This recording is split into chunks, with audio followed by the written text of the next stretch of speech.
అదే RTV app వార్తల్ని క్షణాల్లో చదివే అవకాశం ఉంటుంది. ఒక న్యూస్ పేపర్, ఒక టెలివిజన్ ఛానల్ మీ చేతుల్లో ఎప్పుడూ ఉంటాయి. ఆంధ్రప్రదేశ్ రైతు సంఘాల సమన్వయ సమితి ఆధ్వర్యంలో ఈరోజు రిప్రజెంటేషన్ ఇవ్వడం జరిగింది. నాకు దీంట్లో ప్రధానంగా వాళ్ళు పేర్కొనబడినటువంటి అంశాలు, రైతులు పడుతున్నటువంటి ఇబ్బందులు మనం చూస్తూనే ఉన్నాం. సో అటు కరువు వచ్చినా, అటు వరదలు వచ్చినా, వాళ్ళ పంటలకి పండించిన పంటకి గ్యారంటీ లేకుండా పోవడం, రైతులు ఎక్కువ నష్టాల ఊబిలో కూరుకుపోతుండడం, దానికి సంబంధించి వాళ్ళకి సరైనటువంటి మద్దతు ధర ఇవ్వాలని, అలాగే పంటలకి బీమా ఖచ్చితంగా కల్పించాలని, అలాగే వ్యవసాయం చేస్తూ వయసు మళ్ళిన వాళ్ళకి పెన్షన్ విధానం ఉండాలని, అలాగే రైతు కూలీల యొక్క భవిష్యత్తుకి గ్యారంటీ ఇవ్వాలని, అలాగే జీడిపిలో రైతులకు సంబంధించి వాళ్ళ సమస్యలకు సంబంధించి, అలాగే వ్యవసాయానికి సంబంధించి ఖచ్చితమైన వాటా ఉండాలని, ఇలా పలు సమస్యల మీద రిప్రజెంట్ చేయడం జరిగింది.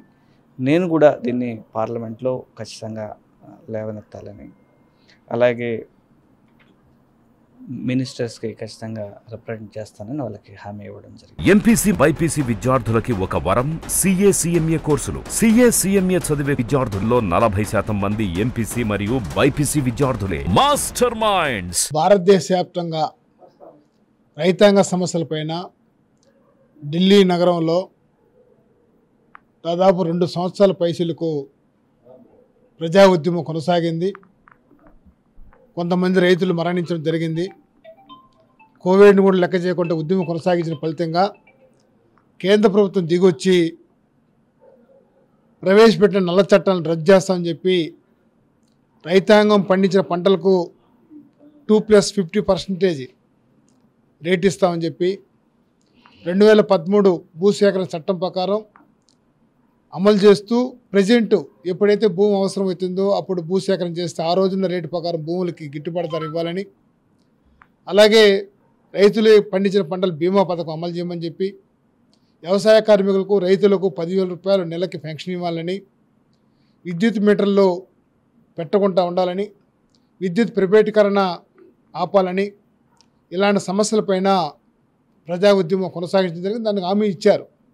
కానీ ఇంతవరకు అది చట్ట రూపాన్ని తీసుకురాకుండా అమలు చేయకుండా ఉన్నారు. మరొకసారి ఉద్యమం కొనసాగించిన రైతాంగం సిద్ధమవుతున్నారు. అందులో భాగంగా తిరుపతి పార్లమెంటు సభ్యులు గౌరవనీయులు గురుమూర్తి గారికి మా రైతు సంఘాల తరఫున మెమోరాండం ఇవ్వడం జరిగింది.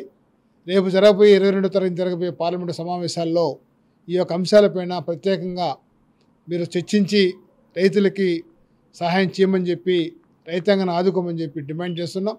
అలాగే ఈ రాష్ట్రంలో కూడా పోలవరం ప్రాజెక్టు కానీ నిధులు రాకుండా ఆపేస్తున్నారు.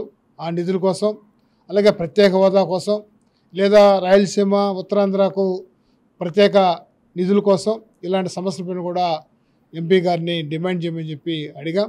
ఆ పద్ధతిలో అన్ని విధాలా నేను పార్లమెంట్లో రైతాంగ సమస్యలపై చర్చిస్తానని చెప్పిన దానికి గౌరవ గురుమూర్తి గారికి మేము ధన్యవాదాలు. మరిన్ని వీడియోస్ కోసం ఛానల్ ని సబ్స్క్రైబ్ చేయండి. లేటెస్ట్ అప్డేట్స్ కోసం వాట్సాప్ ఛానల్ ని ఫాలో చేయండి. అండ్ లింక్ డిస్క్రిప్షన్ లో ఉంది.